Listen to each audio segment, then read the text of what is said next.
Hi friends, this is Caitlin. Welcome back to my channel. Today I am celebrating the release of Taylor Swift's new album, The Tortured Poets Department, with a fun themed friendship bracelet card. I'm using this new Best Friend Vibes stamp and die set from Concord and Ninth. Honestly, I saw everybody using it like a week or two ago. Jennifer McGuire and Kathy Zilski had videos, and I'm sure many other wonderful creators. But I knew that I had to have it and that I was going to use it, at least to start, by making a Taylor Swift card. So the front is nice because it shows you all of the options, and I'm just starting out by picking which dies I'm going to use, which beads I liked. I love that there's all of these different sizes. And you can see like they have it super colorful, but I'm not going to go super colorful. I'm going to stick with neutrals and stick with the kind of album art that's out for this album. So black, two different blacks, a shiny and a matte, a gray and a craft, and some cream. So the thing that I love most about this set, the dies and the stamps together, is that the stamps, all of those letters come as one stamp, and then the die lines up and cuts them all out perfectly. It just makes the whole process feel super seamless and really quick. I did have to do 2 layers of this. So what I'm doing on my white / a little bit creamy cardstock, I prepped it with an anti-static powder brush, and then I went in with my Pink and Main embossing ink. And I am using the Platinum Ring embossing powder from Pink and Main. This is one of my all-time favorite embossing powders. It's not gold, it's not silver, it's this perfect in the middle platinum color, and I just love the shine that it adds. My favorite beads to make friendship bracelets with in real life are the like metallic inlay in the letters instead of just plain black. So I just thought it would be a fun way to kind of elevate this and make it look like a little bit more of a mature friendship bracelet, if there is such a thing. But I do love that like this set could be so easily used for birthdays, congratulations. I'm planning on making a Halloween one for sure.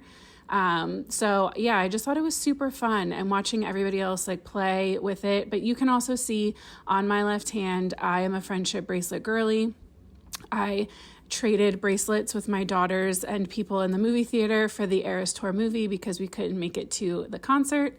But I was also born in 1989, so I am a Swiftie girl for sure, and I'm not ashamed of it. So if you aren't, I still think that this is a great set for anybody who kind of loves that friendship bracelet vibe, or who made them back in the day, or if you make a lot of cards for younger people / girls. I do think that this set would be very easy to use many times. So I did die cut that stamp set twice, I guess I should say, because I needed like an extra L, the extra N. But yeah, I just love this. So I went with all's fair in love and poetry. That's one of the like tagline lyrics for this album. And we're going to do the all's fair in love on the outside and then add the and poetry on the inside of the card. I started out by die cutting that wavy bracelet string a couple times, but we're going to add in the straight and the curved because I really liked having the combination of all 3 on the front instead of just the wavy. I don't know, they didn't line up in a way that I liked in my mind, but you'll see that in a second. And I die cut all 3 of these beads, the small circles, the small squares, and this kind of oval shape from all of my cardstock at once, just by kind of using that washi tape to tape them together. I love how easy that made everything too. And then from the Honeybee Stamps Grain and Grunge paper pad, I pulled this really pretty kind of softer neutral wood grain, and I love it. This is going to be kind of the tabletop pattern that our bracelets are going to sit on, and I did cut them just a little bit smaller. That panel is 4 by 5 1/4, and I'm also trimming down some black cardstock so that it is an A2 size card front. So that will be 4¼ by 5½. So we get that nice little thin black mat all the way around. And I'm scoring and folding over an A2 size card base and getting all of that attached, because for once I am adding stuff to the inside of my cards. It doesn't happen often, and I don't always put my card fronts onto a card base as I'm creating. So this one feels like it was, meant to be. So here's where I'm adding those multiple curved bracelet lines, and I didn't like when they lined up perfectly, but I also tried flipping one like upside down, and I didn't like that hourglassy shape that it was making either. That's not the right term. It looks like a vase or like a fish. I wasn't feeling it. So we're gonna, in a second, die cut the curve and the straight line, and kind of scoot that all's fair line further down. But that was also the nice thing about this one, is it was really easy to kind of work with and switch up as I was going. I didn't have to have everything kind of like prepped and determined. It was a really fun one to just kind of sit and create instead of having to like plan. I liked it. So I did the straight string all the way across the top. Then I did that kind of S wave in the middle, and then the softer curved one is going to go down at the bottom, just like you see here. Sorry. And then one of the other S curves that I cut extra of, we're going to pop that on the inside of our card. I think I'm so used to having like these really long card processes and all this coloring and stuff that this one came together. It felt like so quickly that it actually kind of threw me off. But I did kind of take my time pre-planning out where my letters were going to go. And a lot of the inspiration I saw, a lot of people did this kind of like opposite sides of the card for the different lines, and I really like that. So I pushed that all's fair over to the left and that in love over to the right. And I also added one of the heart beads to either end because I just thought that was so fun. And I went in with the other beads that I cut and just started kind of playing around with adding them in between the words and to the end of the bracelet. And obviously that bottom one is going to get a little bit more love because it just has all that room over to the left-hand side. And I started trying to figure out the top and I got overwhelmed. So I'm going to get the bottom situated and then start gluing all of those down, and we'll come back and do the top after, because it was just, there was too many possibilities, I did have a lot of fun playing around with all of these different beads, and I really loved having the shiny like metallic black paper as well as the matte.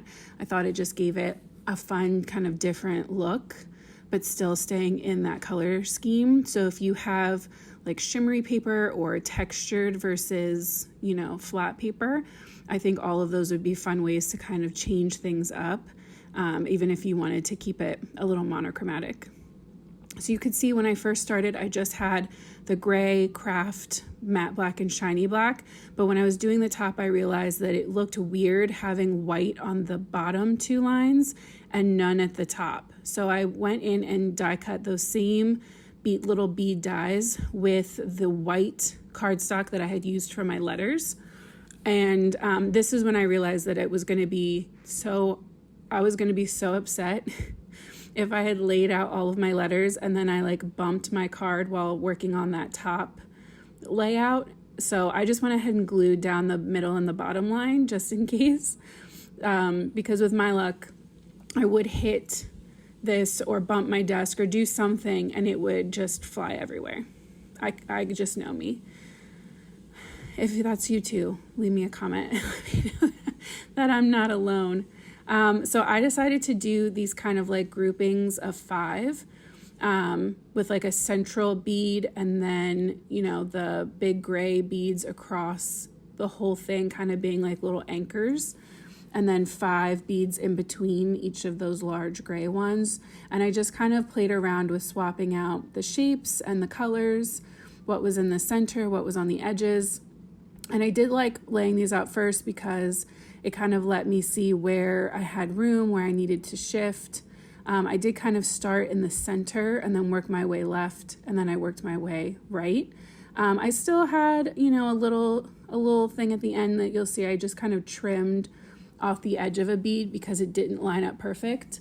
But I think that's part of the other charming thing about this set, is that it doesn't have to be perfect. It's so like sweet and fun that it gives you a lot of grace. Like you have a lot of room to play.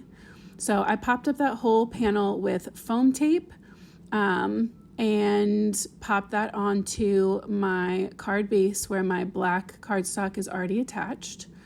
And then we're gonna kind of basically repeat that process on the inside with the and poetry. So I wanted to put it over in the corner so that I still have tons of room to write my message. And one of the girls I work with, she actually lives out in Ohio and she is a diehard Swiftie too. So I think this card is gonna go to her because I can't think of anybody who would appreciate it the way that I know she would. And you can see the same thing, just using my little embellishment wand, getting everything lined up, popping in those little accent beads kind of between. But the next thing I want to do with this set is play around with the like embroidery floss pieces, like the ones that look braided.